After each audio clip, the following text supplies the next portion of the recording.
신약성경 185쪽, 신약성경 185쪽, 요한복음 21장 15절로 17절의 말씀을 다 같이 함성으로 봉독하시겠습니다. 그들이 조반 먹은 후에 예수께서 시몬 베드로에게 이르시되 요한의 아들 시몬아, 내가 이 사람들보다 나를 더 사랑하느냐 하시니 이르되 주님 그러하나이다. 내가 주님을 사랑하는 줄 주께서 아시나이다. 이르시되 내 어린 양을 먹이라 하시고 또 두 번째 이르시되 요한의 아들 시몬아, 내가 나를 사랑하느냐 하시니 이르되 주님 그러하나이다. 내가 주님을 사랑하는 줄 주님께서 아시나이다. 이르시되 내 양을 치라 하시고 세 번째 이르시되 요한의 아들 시몬아, 내가 나를 사랑하느냐 하시니 주께서 세 번째 내가 나를 사랑하느냐 하시므로 베드로가 근심하여 이르되 주님 모든 것을 아시오매 내가 주님을 사랑하는 줄을 주님께서 아시나이다. 예수께서 이르시되 내 양을 먹이라. 아멘. 어떤 집의 주인이 여행을 떠나면서 이 하인 한 사람에게 이렇게 부탁합니다. 내가 잠시 여행을 떠났다 올 것인데 우리 아이하고 또 이 아이의 옷을 좀 깨끗하게 잘 정갈하게 해서 입혔으면 좋겠다. 그리고 이제 여행을 떠납니다. 근데 주인이 얼마 후에 돌아왔는데 하인이 이 아이의 옷을 얼마나 정갈하게 잘 관리를 했는지 이 다리미로 달아서 이제 깨끗하게 했어요. 그러면서 주인에게 이야기하는 것이죠. 저는 주인님의 말씀대로 아기의 옷을 매일 빨고 다림질을 해서 깨끗하게는 해놨는데 아기가 없어졌습니다. 이렇게 이제 이야기를 하더라는 것이죠. 우리가 예수 믿고 거듭났지만 이 땅 가운데서 그리스도인답게 살려고 몸부림친다라고 하고 있지만 이 외모로는 그리스도인다운 것 같지만 우리 내면 가운데 하나님의 영이 없다면 사실 그 무엇이 유익하겠는가? 아이를 잃어버리고 옷만 정갈하게 하는 그 하인이나 우리나 50보 100보가 되지 않겠습니까? 이런 삶으로 우리의 인생을 이제 마치고 하나님 앞에 선다면 우리가 어떻게 하나님 앞에 말씀드릴 것 같은가? 저는 이 세상 가운데서 먹고 살고 그리스도인이기 때문에 남들보다 정말 뒤지지 않는 그 삶을 통해서 하나님의 영광을 가리지 않으려고 몸부림치면서 열심히 일을 해서 그래도 세상 가운데서 남부럽지 않고 뒤지지 않는 삶을 살았습니다. 그런데 어느 때부턴가 내 속에 하나님과의 이 친밀한 관계를 잃어버린 것 같습니다 라고 하나님 앞에 말씀을 드린다면 그 하나님께서 우리를 어떻게 축복하신다라고 말씀하실 것인가 우리가 생각해 봐야 되지 않겠습니까? 신앙은 그렇기 때문에 우리가 이 세상 가운데 내 관점이 아니라 하나님의 관점, 하나님께서 말씀하신 대로 내가 어떻게 살고 있는가 이 부분을 좀 봐야 되는 것이죠. 우리가 세상과 버타다 보면 어쩔 수 없어요. 하나님과의 관계 가운데 멀어질 수밖에 없는 것이고 멀어지다 보면 내 소견에 옳은 대로 행동할 수밖에 없다는 것이죠. 결국 우리가 예수 믿기 전에 내 자신을 잃어버리고 나의 정체성과 신분과 권위에 대해서 전혀 몰랐던 거나 다를 바 없이 여전히 명목상 그리스도인이지만 나의 정체성은 세상 가운데 있다면 우리는 다시 한번 돌아보는 기회가 돼야 될 줄로 믿습니다. 사실 베드로는 갈릴리 호숫가에서 이 밤이 맞도록 그물을 내리다가 이 주님이 그 배에 이제 그물을 씻는데 그 배에 오르셔서 이제 이야기하시고 깊은 데로 가서 그물을 내리라고 할 때 내가 밤이 맞도록 그물을 열심히 내렸지만 아무것도 잡지 못했습니다. 그러나 선생님의 말씀에 의지해서 내가 그물을 내리겠습니다라고 깊은 곳에 그물을 내렸을 적에 그 고기가 얼마나 많이 잡혔는지 그때 베드로가 바로 무릎을 꿇고 이렇게 이야기하죠. 주님, 나는 죄인입니다. 나를 떠나십시오. 이 자기의 죄인됨을 그때 비로소 발견하면서 주님, 나는 죄인이기 때문에 당신과 함께 있을 수 없습니다. 떠나십시오. 이렇게 이야기를 합니다. 또 뿐만 아니라 그때 이 주님께서 그 후에 이 제자들과 함께 가이사랴 지방에서 예수님이 사람들이 나를 뭐라고 말하느냐 이러니까 뭐 침례 요한이라고도 말하고요, 더러는 엘리야라고도 말하고 또 더러는 에레미야나 선지자 중에 한 사람이라고 말합니다. 그러니까 이 예수님께서 그렇게 묻지 않습니까? 그러면 너희는 나를 누구라고 생각하느냐? 그때 베드로가 주는 그리스도시며 살아계신 하나님의 아들입니다. 이렇게 말하니까 예수님께서 바요나 시몬아, 내가 지금 정답을 이야기했는데 그것은 내가 육체적으로 지식적으로 아는 것이 아니라 내 아버지께서 성령을 통해서 너에게 가르쳐 주신 것이더라고 마태복음 16장 16절로 19절은 말씀을 하고 있는 것이죠. 그때 주님께서 이 반석 위에 내가 교회를 세울 것인데 음부의 권세가 이기지 못할 것이다. 이렇게 분명히 말씀을 하고 있죠. 그 후에 주님이 이제 잡히시기 전에 이 베드로에게 이렇게 말씀하고 있는 것이죠. 내가 잡히게 되면 3번 나를 부인할 거야. 그러니까 이 베드로가 화들짝 놀라면서 펄펄 뜁니다. 주님, 내가 그동안 당신과 3년 이상을 같이 따라다녔는데 아니 겨우 저의 믿음을 그 정도로 보십니까? 아니요. 다른 모든 제자들이 다 떠난다 할지라도 나는 죽기까지 주님만을 바라보며 따를 것입니다. 이렇게 말씀을 드렸어요. 그러면 웬만하면 그래 참 너 믿음 좋다 꼭 그렇게 해라 이렇게 말씀하실 때 아니야 닭이 울기 전에 내가 오늘 나를 3번 부인할 거야. 사실 베드로가 이때만 해도 기분이 굉장히 나빴을 거예요. 아니 내가 얼마나 열정적인지 그거 당신 곁에서 그렇게 수종 들고 당신의 말씀대로 내가 행하면서 얼마나 많은 일들을 했는데 겨우 주님이 나를 그 정도로 평가하시는가? 다른 사람 같으면 몰라도 예를 들어 가룟 유다 같으면 몰라도 어떻게 주님이 나한테 섭하게 그러실 수 있는가? 근데 이 신문 받기 전에 그 집 이 여종, 이 하인이 너도 그 사람과 같이 있었지 않느냐라고 말할 때 부인하기 시작해서 결국은 저주하고 맹세까지 하지 않습니까? 그리고 닭이 3번 울 때 밖에 나가서 울었다라고 말합니다. 그러니까 그렇게 하고 나니까 이 베드로의 생각에 체면이 말이 아닌 거예요. 나름대로는 변화산에 놀러가고 수제자라고 말을 했는데 그래 주님이 그렇게 내게 경고했는데도 불구하고 내 마음이 교만해서 나는 죽어도 그렇게 할 줄 몰랐는데 나도 모르는 사이에 내 생명 때문에 주님을 3번씩이나 부인했구나. 그리고 나서 십자가에 달리시는 그 주님을 볼 때 가까이 가지도 못합니다. 멀찍이 떨어졌었다라고 말하고 있죠. 그리고 그 주님이 십자가에서 운명하시고 무덤에 묻혔을 때 베드로는 그 무덤 곁에 가지 않았습니다. 오히려 다른 제자들과 함께 두려웠기 때문에 숨었다라고 말씀하고 있죠. 이게 움츠러들고 이 두려워서 어찌할 바를 알지 못하는 그때 요한복음 20장 19절에 보면 이 부활의 주님께서 먼저 찾아오셔서 너에게 평강이 있을지어다. 이 두려워하는 마음을 가지고 있는 이 두려움이 오면 사람들이 굉장히 움츠러들어요. 그러니까 자기 자신에 대한 어떤 담력 이런 모든 것들을 다 상실한 채 있어 버리는 것이죠. 그러면서 미래를 생각하는 것이죠. 어떻게 내가 살 것인가?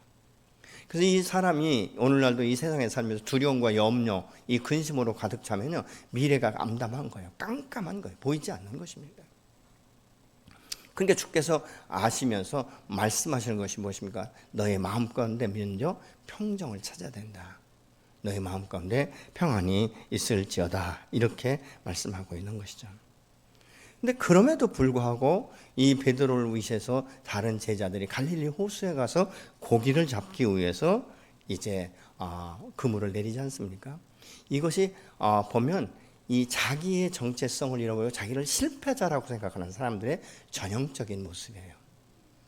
내가 주님의 이 수제자였었지만 나는 사실은 예수님을 부인했다. 어떻게 내가 얼굴을 들고 부활의 주님을 만났지만 내가 그 앞에 어떻게 설 수 있겠는가? 나는 인생의 실패자다. 나는 주님의 제자로서는 자격 미달이다. 이런 생각을 하게 되는 것이죠. 물론 자신들에 대한 이 문제도 있었지만 더 큰 문제는 자신들이 앞으로 어떻게 살 것인가. 주님이 계실 때는 그래도 그 주님의 리더십이 있었고 주님이 기사와 이적을 일으켰고 정말 인생이 완전히 피는 줄 알았어요. 세상 말로 팔자 핀 줄 알았어요. 근데 그렇게 존경하고 그렇게 신뢰하고 그 권능이 있는 예수님이 떠나고 났는데 그분이 부활의 주님으로 오셨지만 언제 떠날지 모르는 이 두려움이 그들 안에 있었다는 것이죠. 그러면 내가 지금 할 수 있는 것이 무엇인가? 그렇다고 나가서 복음을 증거할 수 있는 그런 힘과 능력도 없고 사람들이 손가락질하고 사람들이 저주할 것에 대한 이 두려움 때문에 움츠러져서 결국 할 수 있는 것이 무엇입니까? 내가 전에 하던 대로 갈릴리 호수에 가서 고기 잡는 수밖에 없구나. 최소한 연명을 해야 되지 않겠는가, 이런 생각을 하고 갈릴리 호수로 가는 것이죠. 사람이 자기를 잃어버리면 존재감, 이 자신감이 결여되기 시작하는 것입니다.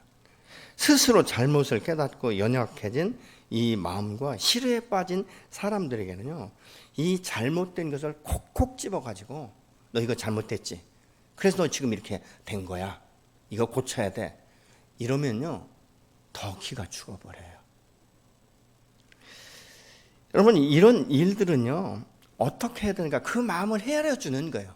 내가 말하기 전에 이 아이는 지금 죄인 줄 알고 그렇기 때문에 굉장히 움츠러들었는데 내가 구박하거나 핍박하거나 그 단점과 잘못된 것을 콕콕 집어내면 살 길이 없는 거예요.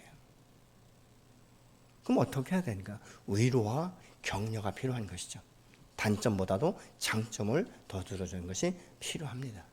이것은 부부 간에도 마찬가지고 부모와 자녀 간에도 마찬가지고 또 이 자녀들이 서로 형제 자매 간에도 마찬가지고 이웃과의 관계도 마찬가지가 되는 것이죠. 그런데 세상은 보편적으로 단점을 자꾸 찍어냅니다. 너 이거 잘못됐지? 인정해. 옛날엔 어른들이 말이죠, 이 자녀들 그 양육할 때 꼭 그렇게 하시는 분들이 많았어요. 너 이거 잘못됐지? 예, 잘못됐습니다. 그럼 맞아야지. 예, 몇 대 맞을래? 이게 미치는 거예요. 때리고 싶은 대로 때리지 뭘 또 몇 대 맞을래? 그죠? 근데 그렇게 하시는 분은 그래도 신사적이에요. 앞뒤 없이 그냥 주먹이 확 나와가지고 애가 뭐 머리든 어디든 저 패고 나서 그 다음부터 쌀쌀 빌면 그래 됐어, 다음부터는 다시는 하지 마, 이런 식으로 과거에는 이 부모가 자녀들을 그렇게 했단 말이죠. 어떻게 보면 지금 60대 이상 되신 분들은 부모님들로부터 칭찬 한 번 받지 못하고 성장하신 분도 있을 거예요. 그리고 잘했다라는 것보다는 항상 잘못된 것, 너 그거 고쳐야 사람 된다, 너 그렇게 하면 세상 가운데 너 살지 못한다, 이런 지적질을 참 많이 당하셨을 거예요. 근데 4절로 6절에 보니까 예수님은 부활 후에 세 번째 갈릴리 해변으로 제자들을 찾아오십니다. 첫 번째가 아니고 세 번씩이나 찾아오시는 것이죠. 이 제자들을 주님께서 사랑하실 뿐만 아니라 자기 모순에 빠져서 힘들어하는 그들에게 먼저 찾아오셔서 위로하고 격려하시는 모습을 볼 수 있어요. 제자들은 주님의 제자라고 하기에는 얼마나 연약하고 쓸모없고 역부족인지를 잘 알고 자책하면서 우리가 할 수 있는 일은 전처럼 고기 잡는 것밖에는 없다라는 이런 생각에 밤이 맞도록 그물을 내렸지만 여전히 고기를 잡지 못했어요. 여러분, 그럴 때 얼마나 허망했을까? 이것마저도 되지 않는구나. 그럼 앞으로 내가 어떻게 살 것인가? 아마 밤새 그 씨름도 했을 거예요. 이 그물을 내리고 올릴 때마다 이것이 허전하고 빈 그물이 올라올 때마다 야, 이거 정말 되는 게 아무것도 없구나. 뭐 세상 말로 재수 없으면 뒤로 넘어져도 코가 깨진다는 말이 있는 것처럼 아무것도 되는 것이 없을 때 그 마음 가운데 이 허망함, 이 실망, 좌절, 결국은 무엇입니까? 죽고 싶은 마음밖에 없었을 거예요. 그물을 내리고 올릴 때마다 얼마나 맥이 빠졌을까? 얼마나 힘들었을까? 내 삶 가운데 되는 것이 아무것도 없다라고 생각될 때 여러분, 인생은 더 힘든 거예요. 매일 못할 수 있는 이 무거운 짐들이 어깨에 매이는 것을 우리가 보고 있지 않습니까? 주님을 부인은 했지만 그렇다고 해서 내가 세상 속으로 돌아가자니 세상에 돌아갈 때 너도 그 당이라고 꼬리표가 이미 붙어 있기 때문에 어느 곳에 가든지 지적질할 것이고 직장을 잡을 수 없는 이런 지경에 이르지 않았습니까? 너 그렇게 뭐 열심히 따라다니고 너 그때 잘난 척 얼마나 많이 했어. 근데 결국 죽어버렸잖아. 너 인생 헛살았어. 그렇게 세상에서 손가락질을 하지 않겠습니까? 오늘도 예수 믿는 사람들이 사업에 실패하거나 할 때 뭐라고 말합니까? 너희 하나님은 죽었냐? 내가 그렇게 울며 불며 수년을 기도해도 어떻게 응답이 안 되냐? 이것이 세상 사람들의 지적질 아니겠습니까? 그때 주님이 찾아오셔서 그들을 향해서 이렇게 말씀합니다. 고기가 있냐? 아니요, 없습니다. 배 오른편에 그물을 내려. 그 제자는 그때만 해도 주님인 줄 몰랐어요. 그물을 내려서 올리는데 얼마나 큰 고기들이 많이 잡혔는지 배가 잠길 정도가 됐어요. 그런데 그때 아주 이 지혜나 이 지식, 이 분별력이 있는 요한이 이렇게 말합니다. 주님이시다. 그러니까 행동력이 정말 번개 같은 베드로가 겉옷을 벗어났는지는 모르지만 이 옷을 허리에 질끈 동이고 막 헤엄쳐 가는 것이죠. 50간쯤 된다 그랬는데 이것이 오늘날로 따지면 한 100m 정도, 그 정도 되는 것이죠.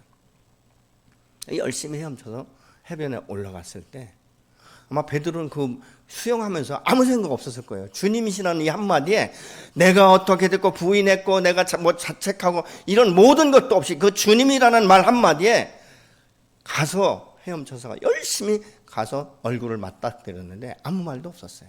주님 말씀하시죠. 이미 숯불을 피워놓고 고기를 구워놓고 그리고 빵도 준비하시면서 딱 한마디 하십니다. 와서 식사해라.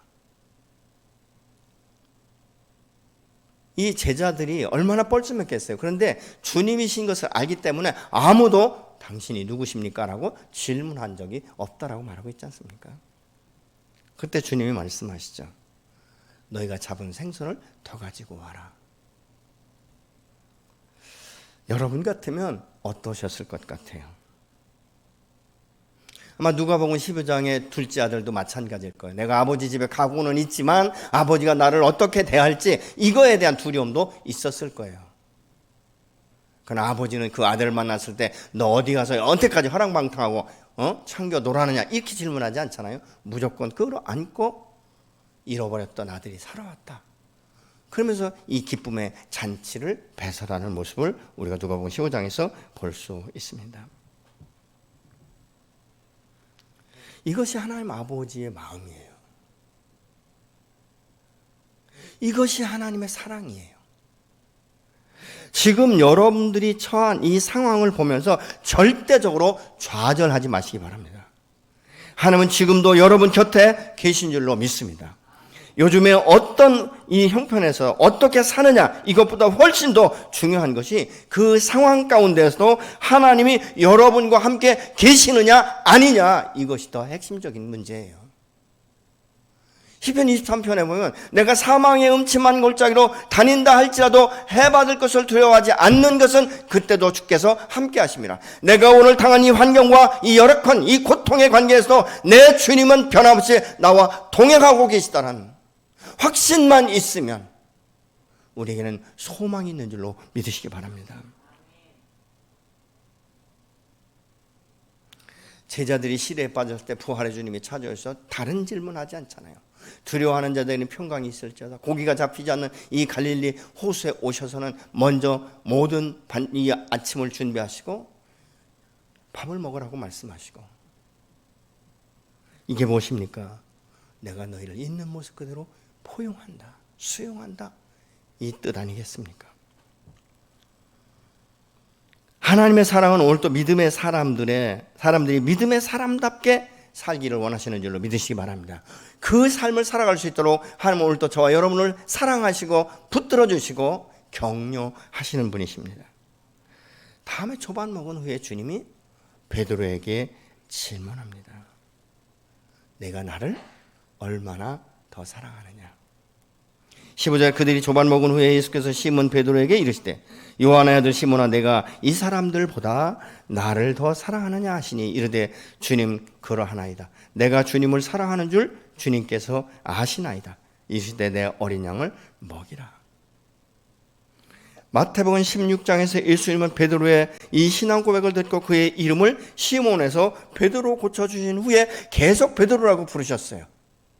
근데 오늘 본문에 보니까 베드로라고 부르지 않습니다. 시몬이라고 먼저 부르시지 않습니까? 이것은 베드로야 너의 꼬라지를 알라 이 이야기가 아니에요. 내가 누구인가 기억하라는 것입니다. 내가 시몬이냐 너는 베드로냐라고 지금 묻고 계신 거예요. 내가 세상 사람이냐, 내가 그리스도이냐라고 지금 질문하고 계신 것입니다. 베드로라는 이름은 신앙 고백 후에 주님께서 붙여주신 이름이에요. 마치 창세기 32장 야복강에서 밤에 맞도록 씨름한 야곱에게 너의 이름은 야곱이 아니라 이스라엘이라고 붙여주신 후에 야곱이 엉뚱한 짓 할 때마다 이 성경에 보면 야곱이라고 부르세요. 무엇입니까? 너의 정체성이 뭐냐는 겁니다. 너의 신분이 뭐냐는 것이에요. 내 그럴 줄 알았다, 뭐 갈대같이 흔들린 시몬이 별 수 있느냐, 이 말이 아니에요. 내가 흔들리는 갈대와 같은 시몬이었지만 나를 만난 후에 너는 베드로였는데 지금 너의 상태는 시몬과 다를 바가 없다라고 말씀하고 있는 것이죠.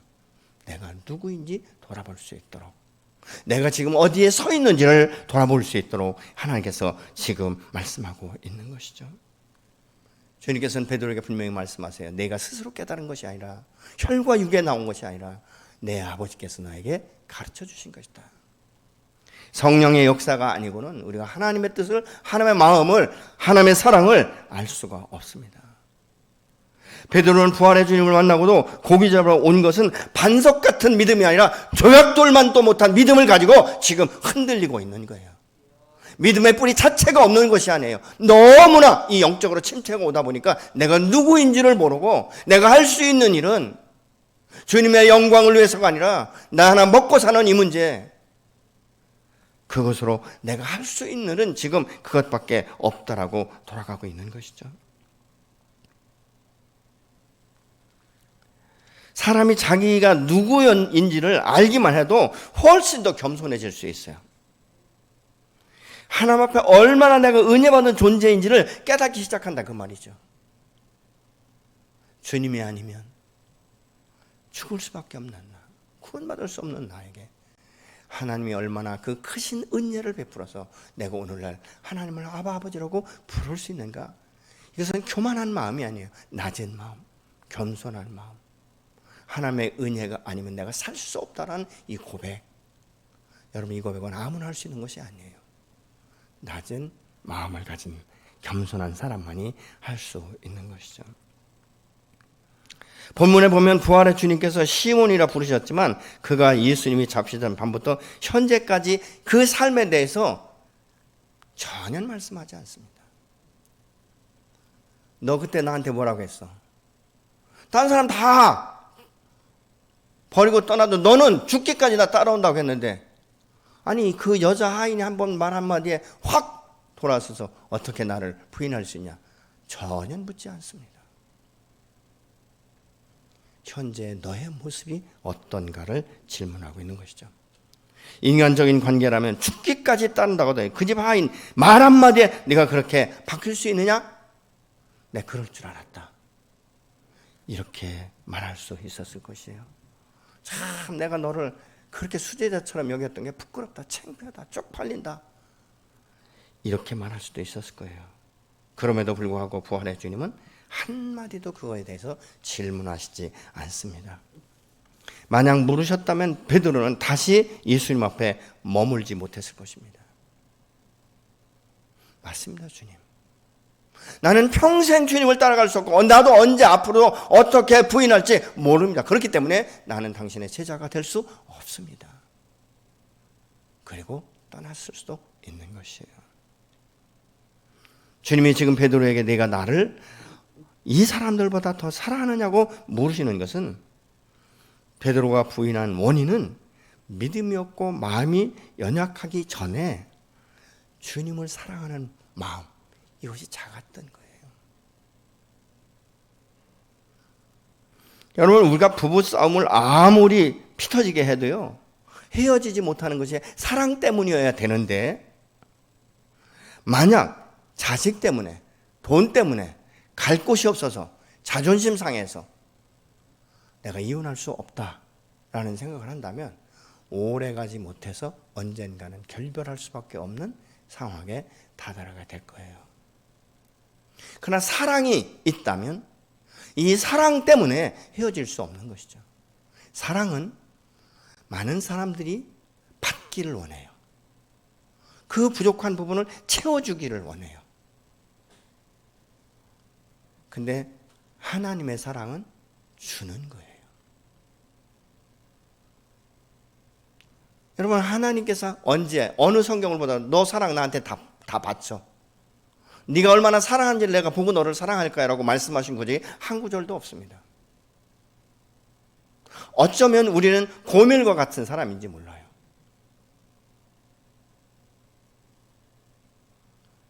그럼에도 불구하고 하나님은 주시는 사랑, 당신의 독생자 예수 그리스도 죄 없으신 그분의 생명까지도 내어주시는 그 사랑, 이 사랑이 우리를 살리신 것이죠. 사랑은요, 그 사람의 믿음과 신뢰도를 나타내는 거예요. 정말 사랑하면 조건 없이 그 사람을 인정해주고 믿어줄 수 있는 것이죠. 신뢰할 수 있는 것이죠. 그의 연약함이 드러날 때 판단자로 서는 것이 아니라 오히려 그를 격려하고 그를 위해서 뒤에서 중보하는 이런 그 사랑, 이것이 필요하지 않습니까? 그래서 사랑은 언제든지 하나가 되게 만들어요. 하나님의 사랑이 없으면 내가 어떻게 하나님과 하나가 될 수 있습니까? 어떻게 내가 주님과 하나가 될 수 있었겠습니까? 요한복음 17장이면 내가 아버지와 하나가 된 것처럼 저들이 나와 하나가 되었고 저들이 아버지와 하나가 되기를 원합니다라고 예수께서 기도하십니다. 사랑은 하나됨이에요. 그래서 우리가 결혼할 때 주례자들이 대개 이렇게 이야기합니다. 하나님께서 맺어주신 짝은 죽음 이에는 떠날 수 없다. 갈라설 수 없다. 그렇게 주례를 많이 하시지 않습니까? 하나님이 얼마나 나를 사랑하셨으면 죄에 빠져 영원한 죽음의 길로 가면서도 그게 사망의 길인 줄로 모르고 가는 우리의 길을 막아서셔서 내가 죄인인 것을 깨닫게 하고 돌아서게 하시는, 영원한 사망에서 생명으로 옮겨지는, 심판에 이르지 않는 이 생명의 이 산물을 저 여러분에게 주신 분이 바로 하나님이신 줄로 믿습니다. 그 사랑은요, 말로 표현할 수 없고 설명할 수 없는 것 아니겠습니까? 주님은 지금 실패한 베드로에게 가장 핵심적인 문제 앞에 직면하게 하시는 것이죠. 예수님께서 베드로에게 네가 나를 사랑하냐라고 3번 질문하실 때마다 원문에 보면 단어가 달라요. 조금씩 그 사랑의 이 계단이 이렇게 좀 더 달라지는 모습을 볼 수 있어요. 그러나 우리가 여기서 뭐 단어가 이 아가페니 이거보다는 가장 근본적인 것은 내가 나를 얼마나 사랑하고 있느냐는 것입니다. 여러분, 부활의 주님을 얼마나 사랑하고 계십니까? 세상보다 더 사랑하십니까? 물질보다 더 사랑하십니까? 여러분의 건강보다, 여러분의 직장보다, 여러분의 자녀들보다, 여러분의 생명보다 더 사랑하십니까? 이런 것보다 더 사랑하신다면 여러분의 믿음과 주를 향한 사랑과 하나님에 대한 신뢰도는 이 세상 어떤 것과도 비교할 수 없고 바꿀 수 없을 것입니다. 그러나 생각과 이성으로는 그렇게 믿고 사랑한다라고 고백하고 있지만 현실적으로 그렇지 못하다면 우리는 언제든지 부인하고 배신할 수도 있고 떠날 수도 있게 되는 것이죠. 아브라함은 하나님의 믿음이시로 주신 이삭을 여호와께서 명령하신 한 산에 가서 그 아들을 번제물로 드리라고 할 때 바로 새벽 일찍 일어나서 이삭을 데리고 올라가죠.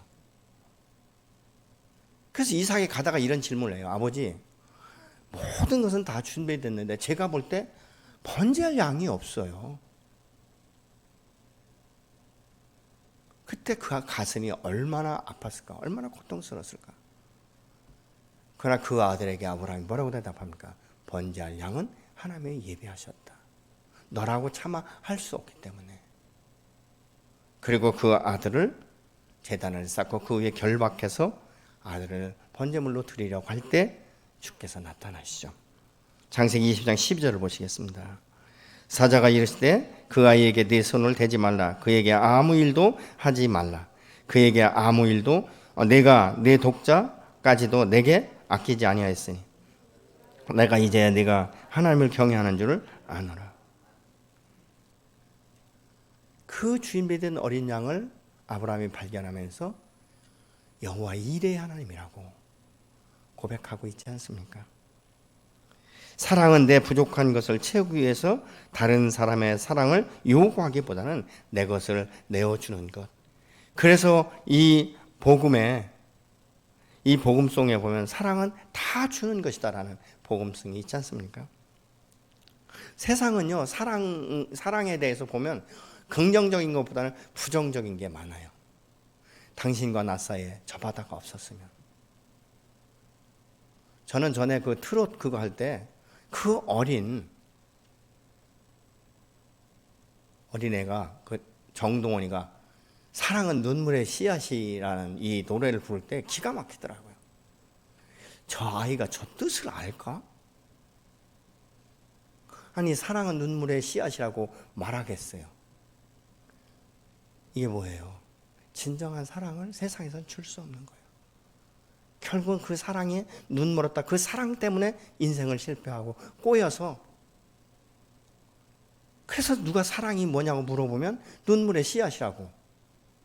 이게 세상의 사랑의 논리 아니겠습니까? 근데 우리가 아는 대로 고린도서 13장 사랑장이라고 말씀한 데는 무엇입니까? 사랑은 오래 참고 온유하고 시기하지 않고 질투하지 않고. 그렇지 않습니까? 믿음, 소망, 사랑 모두가 다 중요하지만 그 중에 제일은 사랑이라고 말씀합니다. 여러분, 사랑이 없으면 영혼을 사랑할 수 없어요. 사랑이 없으면 영혼을 관리할 수가 없어요. 지금 베드로에게 주님은 그 질문을 하고 있는 거예요. 내가 이 사람들보다 나를 더 사랑하느냐? 내가 세상에 있는 물질보다, 너의 생명보다 나를 더 사랑하느냐? 점진적으로 사랑의 단계, 수위를 높여가십니다. 맨 마지막에 베드로는 그 뜻을 알죠. 더 이상 대답을 못하고, 주님, 제 마음 아시잖아요. 내가 비록 당신 앞에 부인하고 실패한 인생이지만 내가 지금 당신을 마주할 때 내 마음 가운데 불리듯 일어나는 것은 내가 당신을 사랑하는 것입니다. 당신이 나를 사랑하셨기 때문에 나를 위해 십자가를 지시고 장사된 지 3일 만에 부활하셨고, 부활하심으로 끝나지 않고 정말 두려워서 숨었던 나에게 찾아오셔서 말씀하셨고 평강을 빌어주셨고, 그럼에도 불구하고 나는 시루에 빠져서 내가 당신 앞에 차마 얼굴을 들 수 없고 나는 제자라고 말할 수 없기 때문에 갈릴리 호수에 와서 다시 고기를 잡는 신세로 전락했지만 여전히 당신은 변함없이 나를 사랑하시고 아침 조반까지 만들어주시고, 주님, 내가 주님 사랑하는 줄 주께서 아십니다. 하나님이 여러분을 얼마나 사랑하신지를 안다면 우리는 현재 상황에 묶일 필요가 없어요. 왜요? 지나가는 것들이기 때문에.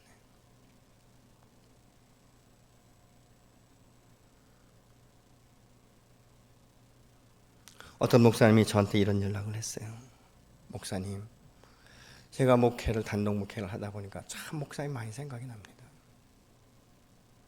과거엔 몰랐는데 정말 새록새록 생각이 납니다. 그래서 제가 그런 이야기를 했어요. 현실은 반드시 지나가는 것이다. 그러므로 여기서 알 것은 이 지나가는 과정 가운데 이 시간들을 내가 어떻게 보낼 것인가, 이 지나가는 시간에 내가 주님 앞에 어떻게 설 것인가. 지금은 그것을 찾고 주님 앞에 설 때라고. 그때 그 목사님 그렇게 말씀하시는 거예요. 목사님 맞습니다.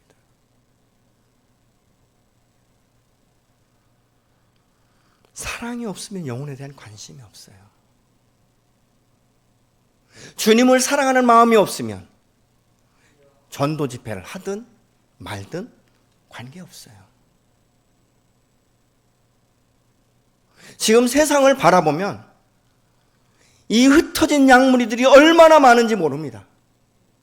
양은 스스로 자기 집을 찾아올 수가 없어요. 그냥 죽음의 길이라 할지라도 그 길로 가는 거예요. 그게 양이에요. 얼마나 고집이 센지 모릅니다. 이 흩어진 양떼를 지금 베드로에게 맡기시는 거예요. 너 나 사랑하느냐? 내 양을 치라. 너 정말 나 사랑해? 후회하지 않겠어? 예, 내 양을 먹이라.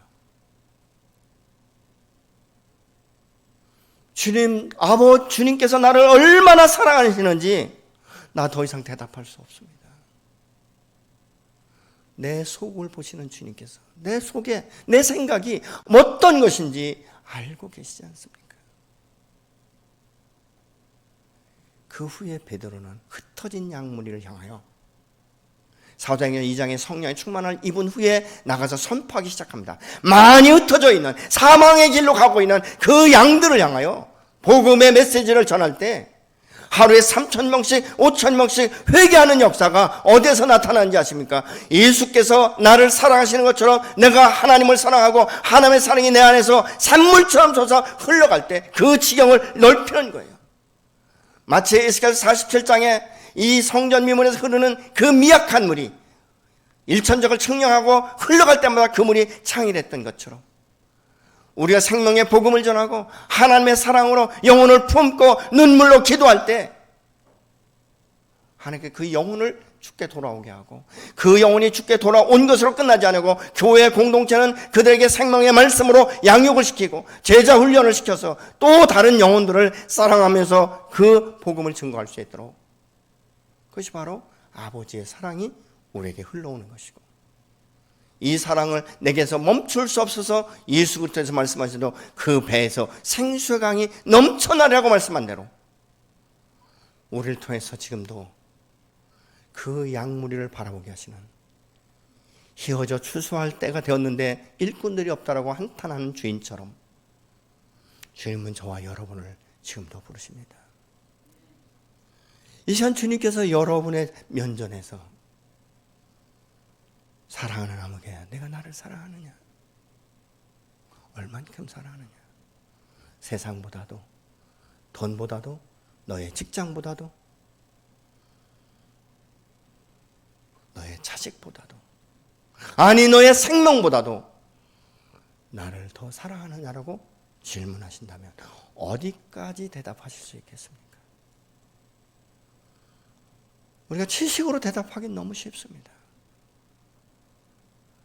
그러나 지금 주님께서 베드로에게 질문하는 것은 지식이 아니에요. 그 마음 중심에 나를 사랑하는 마음이 있느냐는 것이죠. 그 사랑은 바로 믿음과 연관됩니다. 사랑하는 것만큼 믿어지고 사랑하는 것만큼 신뢰하는 것이죠. 저는 여러분들이 정말 여러분의 배에서 생명의 이 샘물이 흘러가는 여러분의 주변의 지경을 넓혀가면서 적셔가는 하나님 내가 당신을 사랑하는 줄 주께서 아시나이다는 이 고백이 저와 여러분의 신앙 고백이 되어지기를 간절히 축원합니다. 이제 기도하고 싶습니다. 아버지 내가 주님을 사랑합니다. 근데 그 사랑의 깊이와 높이와 길이와 넓이가 얼만큼 되는지 여러분 다시 한번 잠잠히 묵상하신 후에 다시 한번 주님 앞에 사랑 고백하는 시간이 되기를 원합니다. 기도하시겠습니다.